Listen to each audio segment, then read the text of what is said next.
ప్రమాదాలు ఎప్పుడు ఎలా వస్తాయో ఎవరికీ తెలియదు. అకస్మాత్తుగా జరిగే ప్రమాదాల్లో ఎందరో ప్రాణాలు కోల్పోతే కొందరు అదృష్టవశాత్తు బతికి బట్టకడతారు. తాజాగా ఓ మహిళ ఇలాగే ఓ ప్రమాదం నుంచి బయటపడింది. సమయస్ఫూర్తితో వ్యవహరించి ప్రాణాలు నిలుపుకుంది. వికారాబాద్ జిల్లా తాండూరు నియోజకవర్గం నావంగి రైల్వే స్టేషన్ పరిధిలో ఈ ఘటన జరిగింది. టాకీతాండాకు చెందిన ఓ గిరిజన మహిళ రైల్వే ట్రాక్ దాటేందుకు ప్రయత్నించింది. అదే సమయంలో ట్రైన్ కదిలింది. ఏ మాత్రం తన తలని శరీరాన్ని పైకి లేపకుండా పట్టాలకు అతుక్కుపోయింది.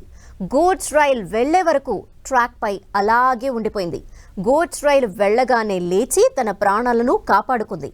ధైర్యంగా సమయస్ఫూర్తిగా వ్యవహరించిన మహిళ ప్రాణాపాయం నుండి బయటపడటంతో స్థానికులు ప్రయాణికులు అంతా ఊపిరి పీల్చుకున్నారు.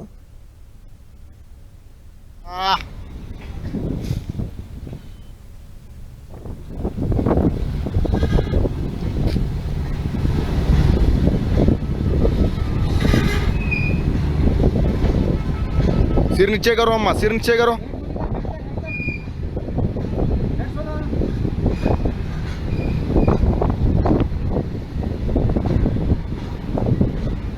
हेक्टर हेक्टर देखो।